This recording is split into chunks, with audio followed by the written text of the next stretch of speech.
ఇవాళ నేను ఈ ఆర్గానిక్ సంతకు వచ్చాను. ఇక్కడ వెజిటబుల్స్ కానీ మనకి నెయ్యి, కౌగి, ఏటు కౌగి, తేనె, ఇవన్నీ వెజిటబుల్స్, చిలకడ దుంపలు, ఫుడ్ ఫుడ్ ఐటమ్స్ కూడా ఉన్నాయి. ఇక్కడ బాగా జొన్నలతో సజ్జలతో చేసినవి, మంచి బెల్లము, ఆర్గానిక్ బెల్లంతో చేసినవి, ఆర్గానిక్ ఆయిల్స్, ఇవన్నీ ఉన్నాయి.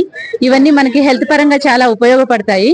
అందుకోసం అనేసి మేము ఈ సంతకు ప్రతి వారం వచ్చి ఇక్కడే తీసుకోవాలి అనుకుంటున్నాము. దీనివల్ల మనకు ఎన్నో ఉపయోగాలు ఉంటాయి. ఇప్పుడు మన పిల్లలకి కానీ ఆల్రెడీ ఇప్పుడు చాలా మందికి క్యాన్సర్స్ అలాంటివన్నీ రావడానికి కారణం మనము ఈ ఫర్టిలైజర్స్ ఇవన్నీ కొట్టి ఈ వ్యవసాయం చేయడం వల్ల. ఆల్రెడీ మేము కూడా రైతులమే. మేము అలా ఫర్టిలైజర్స్ ఇవన్నీ ఎక్కువ వాడడం వల్ల కూడా మేము కూడా మామిడి పంట ఇదంతా చాలా లాస్ అయ్యి బంక జబ్బు ఇవన్నీ వచ్చి చాలా ఇబ్బందులు పడుతున్నాము. ఇక్కడ నేను తెలుసుకున్నది ఏంటంటే మనము ఆర్గానిక్ వ్యవసాయం కన్నా చేసామంటే మన వీటికి ఎలాంటి జబ్బులు ఏమీ రాకుండా మంచిగా పంటలు పండించవచ్చు. మన పిల్లలు, మన భవిష్యత్తు హెల్త్ కూడా, ఆరోగ్యం కూడా చాలా బాగుంటుంది. అందుకు మేము కూడా ఆర్గానిక్ వ్యవసాయం చేయాలని ఆలోచిస్తున్నాము. మీరందరూ కూడా ఇక్కడికి వచ్చి రైతులకి సపోర్ట్ చేసి ఇక్కడ ఈ వెజిటబుల్స్ కానీ మీకు కావాల్సిన ప్రతి వస్తువులు ఇక్కడ, మీరు తినే ప్రతి వస్తువు ఇక్కడ మనకి దొరుకుతుంది.